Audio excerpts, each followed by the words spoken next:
takut Islam itu ditunggangi oleh orang-orang politik. Akhirnya Islam di penjuru mereka tak cantik, tapi bila tak cantik orang kata itulah Islam sebab parti mereka Islam.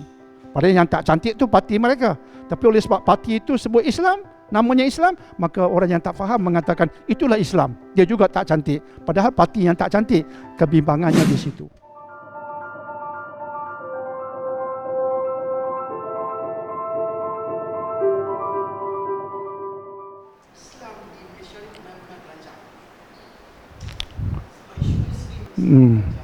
Adakah Islam di Malaysia terancam? Rasa terancam tak? Tuan-tuan rasa terancam tak Islam di Malaysia? Di sudut perlembagaan tak perlu rasa terancam.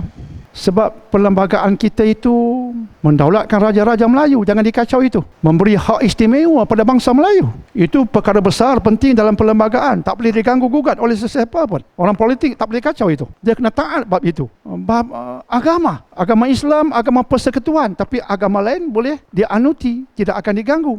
Tapi agama Islam, agama persekutuan, ada keistimewaannya dan bahasa Melayu. Cuma di Malaysia, di sudut pengamalan itu kurang, di sudut orang bukan Islam dengan bahasa Melayunya, kan? Tapi itu bab lain. Ini tidak boleh diganggu-gugat. Dia parti politik mana pun, dasar ini, dasar negara ini dia kena terima. Jadi kalau betul-betul kita faham, saya tak rasa Islam terancam. Dan yang keduanya, orang Melayu Islam di Malaysia, minoriti ke majoriti? Majoriti. Nak terancam macam mana?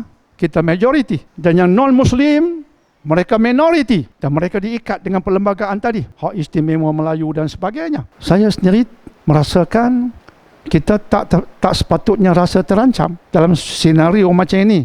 Lainlah kita hidup di negara barat, kita minoriti. Itu Islam terancam betul. Ini tidak. Kita berada di Malaysia, tak sepatutnya kita merasakan kita terancam. Kalau kita hidup dalam keadaan yang seperti ini, dengan keistimewaan seperti ini, tiba-tiba keadaan terancam tu datang, ia pertanda kita salah urus, kita salah takbir, kita salah pilih pemimpin yang menyebabkan pemimpin yang kita pilih itu salah urus, salah takbir.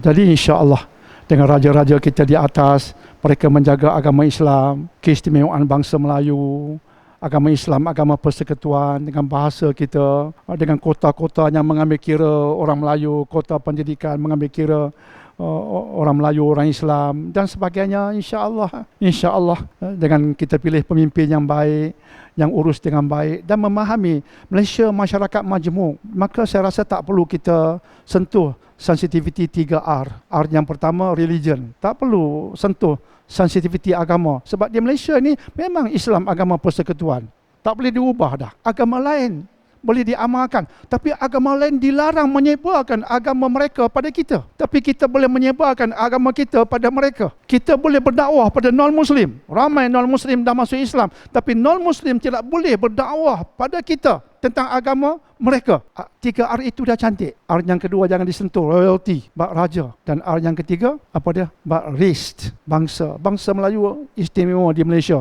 Perlembagaan dah letakkan. Bangsa lain ada hak. Tak perlu kita kutuk-mengutuk. Kita hidup sebagai suatu masyarakat majmuk. Saya rasa kalau itu difahami dengan akhlak yang baik, insya-Allah jadi okey aja. Saya bimbang kalimat terancam disebut oleh orang politik tertentu untuk menakut-nakutkan demi kepentingan politik mereka. Saya bimbang itu ya. Dan yang mendengar itu pun terus bimbang. Allah, apa akan jadi Malaysia? Nak jadi apa? Nak jadi apa? Bangun pagi makan roti canai, nak jadi apa? Petang makan nasi kandang, jadi apa? Every day begitu. Allah.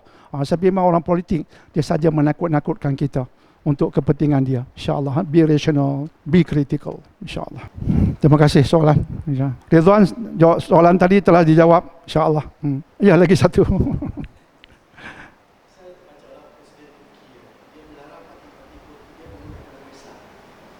Turki. Siapa dia yang menyinggung? Turki? Ya. Turki melarang parti politik menggunakan nama Islam. Kalau kita halusi memang ada kebaikannya. Sebab bila kita guna nama Islam, kadang-kala di Malaysia berlaku, kadang-kala bila disebut parti dia, grup dia Islam, maka dirasakan orang yang tidak menyokong dia maka tidak Islam. Itu bahayanya, tidak Islamik. Sebab kami ni kan nama kami Islam, Dia orang tak menyokong kami, maka dia tidak Islamik, dia tidak Islam. Kita bimbang ke arah itu. Sebab itu kalau digunakan parti dengan nama Islamnya, pertubuhan atas nama Islamnya, ya bukanlah dilarang. Tetapi kalau Turki dia melarang, memang dia nampak bahayanya. Bahaya akan jadi permainan politik pula. Islam itu akan ditunggangi oleh orang-orang politik. Maka yang lebih penting bagi Turki saya nampak ialah penghayatan, kebajikan masyarakat. Sebab tu Islam yang dibawa oleh Erdogan sebagai contoh, bukan Islam yang berdegar-degar, bunyi guruhnya tapi hujan tiada. Ada orang sebut Islam berdegar-degar macam guruh, pumpang, Islam, hujan tak turun-turun. Tidak, tapi kita mau Islam itu dia kebajikan. Hujan turun di merata tempat, semua dapat a share of the rain. Itu yang kita mau, insya-Allah. Jadi saya rasa ada benarnya juga Turki melarang parti politik guna nama Islam. Ada benarnya juga, ya. Bukan saya menolak, tapi ada benarnya juga. Takut Islam itu ditunggangi oleh orang-orang politik, akhirnya Islam di penjuru mereka tak cantik, tapi bila tak cantik orang kata itulah Islam sebab parti mereka Islam. Padahal yang tak cantik tu parti mereka. Tapi oleh sebab parti itu sebut Islam, namanya Islam, maka orang yang tak faham mengatakan itulah Islam. Dia juga tak cantik. Padahal parti yang tak cantik, kebimbangannya di situ. InsyaAllah.